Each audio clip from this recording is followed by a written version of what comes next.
სააკაშვილი და მისი ოჯახის წევრები ასევე სხვა პირები იტარებენ, ხო, ალბათ ნაციონალური მოძრაობის წარმომადგენლები თუ ვინ იყვნენ ეს ჯერჯერობით არ ვიცი. რამდენად არგუმენტირებულია ბრალდება და რამდენად სერიოზულ ხარჯებთან მქონდა საქმე აი ამ სახის ხარჯებთან თუ შეგვიძლია დღეს ამაზე საუბარი. ხარჯებთან დაკავშირებით პირველი ახალი ამბავი არ არის, თქვენ გახსოვთ, კარგი ხნის წინ ჯერ კიდევ პარლამენტში იყო თემაზე საუბარი და დეტალურად გაიშიფრა ეს ხარჯები, რომელიც უკანონოდ იყო გაწეული. მაშინ აი ამ კამათის დროს ჩვენმა ოპონენტებმა თქვენს ერთი ამოარჩიეს ერთი ხარჯი, კანონო მართალია, მაგრამ მცირე ხარჯი, რომელიც აიხარჯა ჩვენი მეგობარი ქვეყნის, ჩვენი მეგობარი ადამიანის, ჩვენი ქვეყნის იუშენკოს ვიზიტისას საქართველოში და თითქოს ამაზე იყო მთელი კამათი ატეხილი ისე წარმოაჩინეს. პიარმა კარგად იმუშავა, ეს დამუშავებული თემა აქვს, მაგრამ მაშინაც და დღესაც უკვე პროკურატური სამართლებრივი შეფასება მიეცა აი ამ ხარჯებს. ვფიქრობ, მარტო იმაში არ არის საქმე დოქტორ დოტის, რომელიც კბილებით აკეთებს მასაჟს, ან მხატვარის, რომელიც თქვა ტანის ნაწილებით ხატავს და აი ამ ნახატების შეძენისთვის და სხვა მრავალი ხარჯებისთვის იქნა გაწეული საბიუჯეტო ხარჯი. საქმე თვითონ დამოკიდებულებაშია მნიშვნელოვანწილად, ეხლა თანხებს კიდე დეტალები განვიხილოთ მე ერთად, არ ვიცი თუ ყოველ შემთხვევაში მე ვერ მოусვენი კარგად მაგ ნაწილს, ზუსტად რა თანხებზეა ლაპარაკი, მაგრამ თანხის რაოდენობა ამ შემთხვევაში მნიშვნელობა არ აქვს. ამ შემთხვევაში რაღაც განწყობას ადამიანის, მის თუნდაც ფსიქოლოგიურ დამოკიდებულებას, საერთოდ ქვეყნის ბიუჯეტისადმი ამას უფრო დიდი მნიშვნელობა აქვს და ეს დამოკიდებულება ბევრ სხვა მიმართულებითაც აისახა ქვეყნის მართვის პერიოდში. რაღაც ერთპიროვნული, მედიდური და საკუთარ ეგოზე გათვლილი და ბევრი სხვა რამ, რაც უარყოფითად ახასიათებს ქვეყნის ხელმძღვანელს. ბატონაგია, დღეს კიდურესად უარყოფ. დღეს ანინა დარეიშვილმა და ხუთმა არასამთავრობო ორგანიზაციამ განაცხადეს, რომ მათ გამოიგულეს ბარბარე რაფალიანცის საქმე და აღმოაჩინეს, რომ ესე იგი ბიზინა ივანიშვილი, ფარიბაშვილი და სხვა მთავრობის წევრები არიან დამნაშავეები, ასევე ეროსი კინწმარიშვილი და ივარაუდეს, რომ სწორედ ამის გამო მოხდა მისი მკვლელობა. როგორ შეაფასებთ? იცით რა, მე ეჭვი არ მეპარება, რომ თქვენ ამავე საკითხს ეკნებავთ? გამოთქვა? ამავე საკითხს. საუბარი იყო იმაზე, რომ გაიმართა თათბირი, რომელზეც შეთანხმდნენ, რომ ჭირდებოდათ აუცილებლად მსხვერპლი და ეს იყო ბარბარე რაფალიანცი. და ალესანიაზეც იყო საუბარი, ესწრებოდა ამ თათბირსა და რა უნდა ალესანიასო, იქ თუ ეს მართლა შეთქმულება არ იყო, რადგან იმ პერიოდში ზუგდიდის მაჟორიტარული კანდიდატი იყო. იცით რა, ირმან ადერაშვილისგან ესეთი ბევრი სიმართლეს აცდენილი და ხშირ შემთხვევაში სიმართლეთა და დიდი რაოდენობის ტყუილით შეზავებული ანინა დარეიშვილზე. გამიგია, ხირბაზე იმასგან გამიკვირდა, ცოტა უფრო სერიოზულ განცხადებებს აკეთებს ხოლმე. თუმცა ანინა დარეიშვილთან დაკავშირებით არის იცით რაღაც გამწარების რაღაც უკიდურეს ხვალს ეთქობა და არ მინდა რომ შეურაცხყოფელად ვისაუბრო მის გამონათქონებზე. და გამომდინარე რაღაც არ ვიცი, თუ ვინმე სერიოზულად მიაჩნია განცხადების რომელიმე პასაჟი არასამთავრობოებსაც გააჩნია. რომელი არასამთავრობოებზე გახსოვთ რომელიმეს დასახელება. ასე რომ, არ ვიცი, ძალიან რთულ მდგომარეობაშია მართლაც ახალგაზრდა ქალიშვილებით ესეთი მძიმე დანაშაულებების ჩამდენი მეუღლით და წარმომიდგენია მისი მდგომარეობა აბსოლუტურად უცვლელად საუბრობთ. ახლა ბიძინა ივანიშვილი, ფარიბაშვილი, ალესანია ისწრდნენ და რაფალიანცის ოჯახიდან ბავშვის გატაცებისა და ბავშვის მკვლელობის საკითხს ეხილავდნენ. ეს არის მისი განცხადების შინაარსი და ვფიქრობ, რა უნდა ვთქვათ. ნატარეიშვილი საუბრობს წყაროებს, კონკრეტულად არ ასახელებს, მაგრამ ამბობს, რომ როდესაც ისინი ქვეყანას დატოვებენ, აუცილებლად დაასახელებს წყაროებს, საიდან აქვს ეს ინფორმაცია და უნდა დაასახელოს თუ რამე წყარო აქვს, ეს არ არის ის ინფორმაცია და ეს არ ცხოვრობთ იმ ქვეყანაში, რომ რამე ზუსტი წყაროს ან ზუსტი ინფორმაციის დასახელების შემთხვევაში ვინმე ხელს მოკიდებს და რაიმეს დაუშავებს, თუნდაც ალინ ანდარეიშვილს ან ნებისმიერ სხვა ადამიანს, ასე რომ თუ რაღაცა გააჩნია და გამოძიებისთვის მნიშვნელოვანია, აუცილებლად უნდა განაცხადოს ამის შესახებ.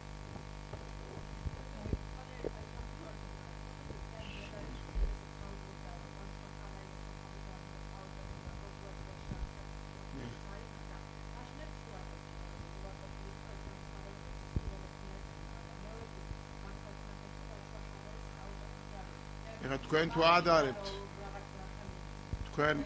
თქვენ მაგის თქმა გინდათ სხვანაირად არ გამიგოთო მითხართ მაგრამ რაღაც არც რასაკვირველია სხვანაირად არ გაგიგებთ ჟურნალისტი ბრძანდებით ნებისმიერ შეკითხვა ჩემთვის მნიშვნელოვანია საპატივცემულო მაგრამ სწორედაც ეგრე არის გასაგები რომ სად ეს თემა რაც ახლა გაზღერდა და სად ის რომ ახალ ბრალს წაუყენებენ ბაჩო ახალაიას რომ ახალ ბრალს წაუყენებენ ან წაუყენებდნენ მაშინ ამაში არც მოულოდნელი არაფერი არ ყოფილა და ნებისმიერ ასე თუ ისე გონიერ ადამიანს შეიძლება ზუსტად ცოდნოდა რომ მართლაც ახალ ბრალს წაუყენებენ გარდა ამისა ესეთი ხმები არ იმალება ეხლა იმის თაობაზე რომ პატარა ბავშვის მკვლელობა დასწრდნენ და შეუკვეთეს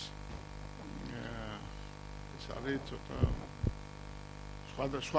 სხვადასხვა საკითხია და მე აღარ დავგარკვევთ მაგაზე სააკაშვილის თემაზე რომ გავაგრძელოთ ბატონგია თუ შეიძლება ანუ ზოგადად ექსპერტებიც საუბრობენ ამასთან დაკავშირებით და მინდა კითხოთ ეხლა კიდევ ერთი ბრალდება არის ეს სააკაშვილის წინააღმდეგ თქვენ თქვით რომ ფსიქოლოგიური ასპექტი ამ საქმეში ძალიან მნიშვნელოვანი არის უბრალოდ მე მინდა შეგახსენოთ პროკურატურისთვის მნიშვნელოვანი არ არის ფსიქოლოგიური ასპექტი ხალხისთვის საზოგადოებისთვის ქვეყნის მართვის სტილთან დაკავშირებით ბევრი შეკითხვა იყო და ახლა ბევრ საკითხს აი თუნდაც აი ხაზით ამ ასპექტში ამ ჭრილში სამართლებრივ ჭრილში ბევრ ამის გაეცემა პასუხი და ბევრი ნიუანსი გამოჩნდება უცხოელი ანუ საერთაშორისო საზოგადოების კრიტიკა ჩვენ ნახეთ ამასთან დაკავშირებით ნახეთ ამერიკელი სენატორების წერილი ასევე სხვადასხვა გავლენიანი არასამთავრობო ორგანიზაციების რეკომენდაციები და განცხადებები ამასთან დაკავშირებით ბატონგია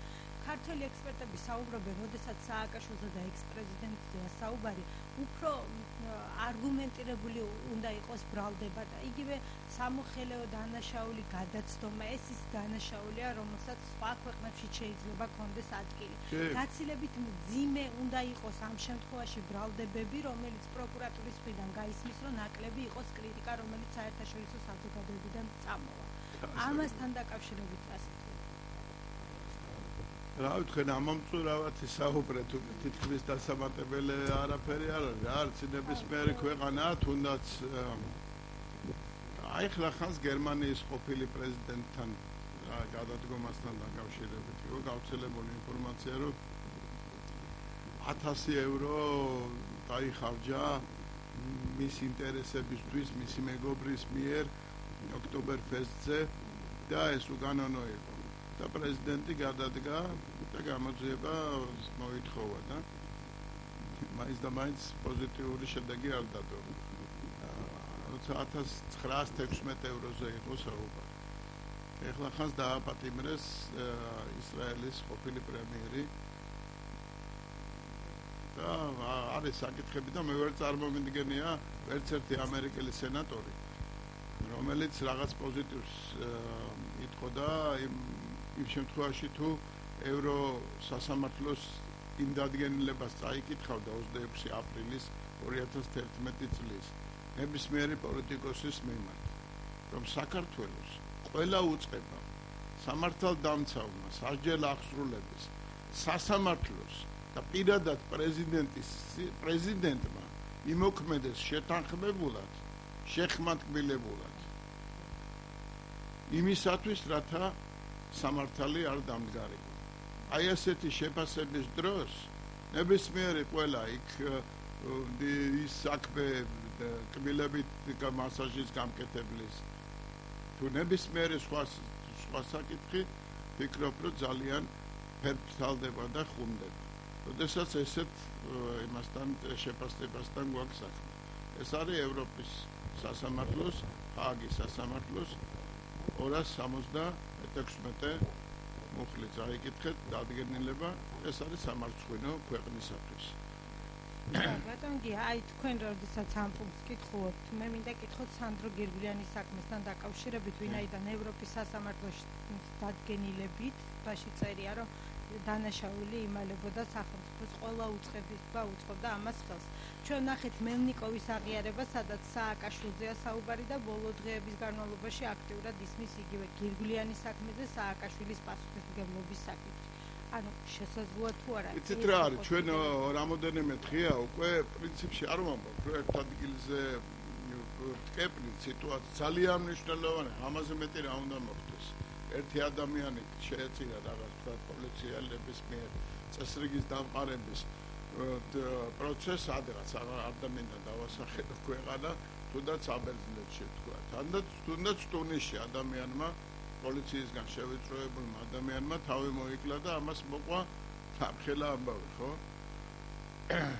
იქ რაღაც ჩართული იყო სტრუქტურები შეიძლება და ვიღაცა დაინტერესება ვიღაცის იყო, მაგრამ მთელი ეს არაბული გაზაფხული, აფრიკული დაპირისპირებები ადამიანის სიცოცხლეზე გვაქვს საუბარი. აქ გვაქვს არა ერთ ადამიანის სიცოცხლეზე ლაპარაკი. აი ამ კუთხით უნდა გავაანალიზოთ სიტუაცია და ის საფრთხეები დავინახოთ, რაც ქვეყნის წინაშე იდგა მმართველობის სტილში. ეხლა თუ ამის გამო არ მოთხოვ პასუხს, გინ პრეზიდენტი იყოს, გინ შენი პოლიტიკური ოპონენტი იყოს, გინ საერთოდ არ იყოს ოპონენტი და გაეცალა ქვეყანას, ვთქვათ, როგორც არის რა ეგეთ სამხრეთ ამერიკაში, ვთქვათ. ზოგიერთ ქვეყანაში. შეგნებულად არ ვასახელებ ქვეყნებს და გვარებს. ნუ გაეცალა, ვთქვათ და წავიდა. არ არსებობს რომ პასუხი არ მოეთხოვოს, იმიტომ რომ აი ამას არ მოთხოვ პასუხს, მერე არსებული ხელისუფლება გადაწყვეტს, რომ რაღაც შესაძლებელია და ახან ხელისუფლება შენ ხელშია, შეგიძლია რაღაც დამალო. არსებულზე ვამბობ, ჩვენ თავზე ვამბობ, ჩვენზე ვამბობ. ან მომავალშიც ყველამ უნდა იცოდეს, რომ ეს არ შეიძლება პატარა ქვეყნისთვის არის საშინლად დამაზიანებელი ნებისმიერი ესეთი გადაცდომა. სააკაშვილმა ჩაიდენა ეს თუ ვინც არ უნდა იყოს, უნდა იქნეს გამოძიებული გირგვლიანის თემასთან დაკავშირებით. ხა მელნიკოვის განცხადებაც ახალი ხო არ არის რა. სანამ მელნიკოვი ამას იტყოდა სტრასბურგის სასამართლომ თქვა. უბრალოდ თვითონ მელნიკოვი პიროვნება, სხვათა შორის ნაომარი საქართველოს ტერიტორიული მთლიანობისათვის გადაწყვიტა, გადადგა ეს ნაბიჯი, რომ რაღაცა იმ მოჯადოებული, რაღაც კონსპირაციული აი ამ სააკაშვილისეული წრიდან გამოვიდეს და რაღაცაზე გულახდილად ილაპარაკოს. აი ეს არის თემა, თავარი კი არა. ახალი კუთხით რაღაც სხვა კუთხეებითაც შევხედოთ ყველაფერს აი ამის მომხრევარ და ქვეყანამ საზოგადოებამ უნდა გაანალიზოს, რომ რა არის საფრთხე, როგორი მმართველობის სტილია საფრთხე. შეიძლება რაღაც ქვეყანას ან ხელისუფლების რაღაცა შტო თქვათ სუსტია რომელიღაც სფეროში. სფეროც არ ვიდა დავასახელო, ვიდრე მინისტრმა თავის თავზე არ მიიღოს. ეს ერთი საკითხია, რომ აქ უნდა აკრიტიკო და ჟურნალისტები უნდა იყვნენ ხალხზე შემდგარი ხვლით, ხელში არასამთავრობო ორგანიზაციები. ეს ერთი საკითხია, მაგრამ საზოგადოებას მოთხოვნილება უნდა ქონდეს მართვის სტილზე, კარგი მენეჯმენტი კი არა მარტო. თვითონ სტილი, შინაარსი, არსი მართვისა, ადამიანის მიმართ დამოკიდებულება ნებისმიერი ხელისუფლების, ნებისმიერ თანამდებობის პირის მხრიდან. აი ამ კუთხითაც უნდა გავაანალიზოთ და ეს დავინახოთ სისხლის სამართლის საქმეების უკან. რაც ვფიქრობ კიდე შეიძლება დაემატოს.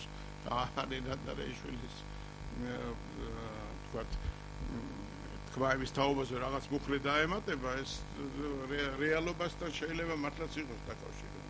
შეიძლება სააკაშვილის თემაზეც დაემატოს გარკვეული მუხლი და იგივე ახლა ესაც დაემატოს გარკვეული მუხლი. ეს არაფერი ისეთი ამაში არ იქნება. ეხლა დავუბრუნდეთ თბილისის დედაქალაქს, ფრაქცია ნაციონალური მოძრაობა თბილისი აცხადებს ადანაშაულებს თბილისის მერიას თანამშრომლების ზეწოლაში. თქვენ თვითონ ვიცით ალბათ მოусმინეთ ამ განცხადებას, ან თუ გიათ მე არა მოусმინე განცხადებას, ამასთან დაკავშირებით ვფიქრობ თბილისის მერიას ყველა სტრუქტურას ახალ ხელმძღვანელობას უნდა კონდეს мотивация იმისათვის, რათა დეტალებში ჩაიხედოს თუ როგორ მუშაობდა ესა თუ ის სამსახური.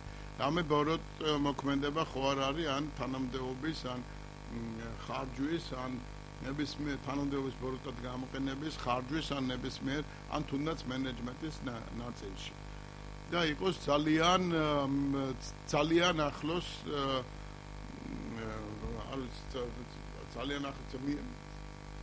ძალიან დეტალებში გაიაროს ყველა თანამშრომელთან ერთად არსებულ მოქმედ თანამშრომელთან ერთად მისი საქმიანობის ყველა პერიპეტია. და ამის შემდეგ გადაწყვიტოს როგორ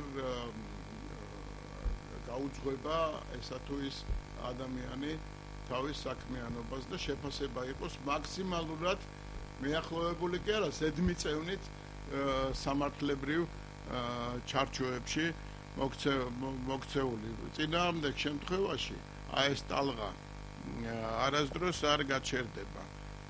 აქედან გამომდინარე მე დარწმუნებული ვარ, რომ ნარმანიაც და ყველა ახალმისული პიროვნებას სწორედ აი ამ კუთხით იხილავს ნებისმიერი სამსახურის საქმიანობას და თუ ადამიანს მართლაც მე არ ვიცი ახლა შესასწავლია ეს საკითხი. ეძლევა წინადადება რომ თქვათ გადავიდეს ან დათმოს თავის სამსახური და ეს არ შეესაბამება რაღაც კანონს და ადამიანი მიიჩნევს რომ მის მიმართ არის უსამართლობა, დასაკვირველია ამ ადამიანმა უნდა განაცხადოს და არა სევდია უგრეხელიძემ, რომელიც რასაკვირველია პოლიტიკურ მხარეს წარმოადგენს, რასაკვირველია უნდა რომ ნეგატიურად ჭრილი მიაყენოს ყველაფერ ახალს, თუმცა დიდი სატრაბახოც არა აქვს, თუ ძველს გადავხედავთ და აქედან გამომდინარე უნდა გავაკეთოთ ჩვენ დასკვნები. აქედან ხო, რასაკვირველია პოლიტიკური განცხადებაა და თუ ამ პოლიტიკური განცხადების უკან მართლაც სამართლის დარღვევა დგას, რასაკვირველია ადამიანები არ არიან იმ სიტუაციაში, როცა სახში შეუვარდება ვინმე და ეტყვის, რომ თუ ენას არ გააჩერებთ, კისერს მოუგრიხავენ. როგორც ეს სევდია უგრეხელიძეს რჩეული პარტიის ხელმძღვანელობის პირობებში იყო. ასე რომ დაველოდოთ როგორ განვითარდება მოვლენები. ალესანიას გუშინ და განცხადებაზეც მინდა შეფასება გთხოვოთ. დავით კირვალიძესთან დაკავშირებით გააკეთა მან განცხადება და თქვა რომ პრემიერის პრემიერის განცხადებას ამ ნაწილში თუმცა მთელი მთავრობა სულისკვეთებას განცხადებისას უჭერს ხაზს. დავით კირვალიძე ხო ნუ აქ ეს ჩვენი მთავრობის ნებისმიერ წევს ეს უფლება ჭალებში რომ თავის პოზიცია კონდეს რაღაც გარკვეულ საკითხებთან დაკავშირებით. რაც შეეხება კირვალიძეს უშუალოდ ძალიან ბევრი საუბარი არის იმაზე რომ თავის დროზე არასწორად მოხდა მისი პოსტიდან. ხო, ნუ თუ გაირკვეოდა რომ მისი დანაშაული არ არსებობდა, ის უნდა დაბრუნებულიყო თანამდებობაზე. არ დაბრუნებულა შეიძლება კითხვები დარჩა. მე კარგად არ ვიცნობ დავითს, მაგრამ ძალიან ბევრი ხალხი დადებითად ახასიათებს მას და მოხარული ვარ თუ რაიმე დანაშაული ან გადაცნობა არ დაუმტკიცდა. ვფიქრობ ის მუშაობს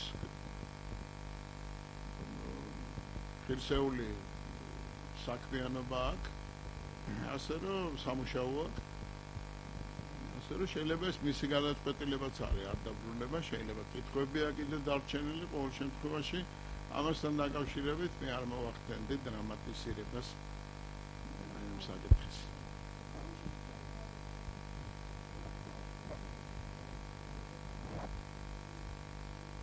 არ არის გამორიცხული რომ იყო კიდევაც ტექნიკური განცხადება, ვიღაცამ სიას გადახედა თანამდებობის პირთა მიმართ გატარებული ადმინისტრაციული ზომების ჩამონათვალს და შეიტანა კირვალიძის გვარი აი ამ პასაჟში, რომელიც იყოს მეტი ყურადღებაა საჭირო რასაკვირველია, როცა ესეთ განცხადებებს ავწერთ. კი ბატონო, და ბოლოს კითხავთ შეწყალებასთან დაკავშირებით, ვინაიდან ბოლო დღეების ერთ-ერთი ხმაურიანი თემა ეს არის პრეზიდენტის შეწყალებები, საკმაოდ მძიმე დანაშაულის მქონე პირები არიან შეწყალებულები. ეხლა საუბარია იმაზე, რომ მარიამობის თვეში უკვე პრეზიდენტი აღარ შეიწყალებს, აი ამ ხმაურის შემდეგ ეს მარიამობისთვის შეწყალება არ იქნება. რას იტყვით აი ამასთან დაკავშირებით და თვლით თუ არა რომ გარკვეულწილად შეიძლება მსგავსმა აქტებმა ესე იგი თქვენ ამბობთ რომ იყო გადაწყვეტილება შეწყალების თაობაზე, მაგრამ შეიძლება აღარ შეეწყალოს. ეხლა საუბრობენ შეიძლება სიას გადახედოს, არ ვიცი ზუსტად ეს თემა და არ მე და კომპეტენტური არა ვარ, ზუსტად სია არ ვიცი.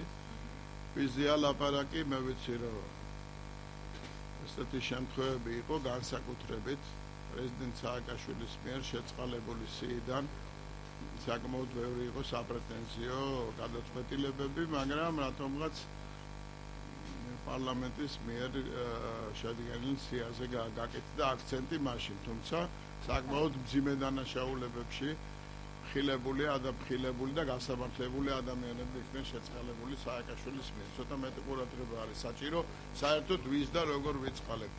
განსაკუთრებით არის ახლა ერთი თემაც არის რა კიდე რა ადამიანმა თქვათ რაღაც ბევრი წლები გაატარა ციხეში. ხო? გაატარა და საკმაოდ მძიმე მდგომარეობაში ხანდახან ფიქრობ რომ იქნებ როგორც ციმბირში ნამყოფებს ერთი დღე ორად უნდა ჩაეთვალოს ისეთ მძიმე პირობებში. ახლა სულ მთელი ცხოვრება ვერ იჯდება ადამიანი ხო? ციხეში რაც შეფარდებული აქვს შეიძლება ცოტა მოუკლონ ეს ადგილზე კომისიამ უნდა შეისწავლოს და შეცდომა არ უნდა დაუშვეს ამასთან დაკავშირებით. მადლობა. ფიქრობ ბევრი ყურადღება დაუთმეთ.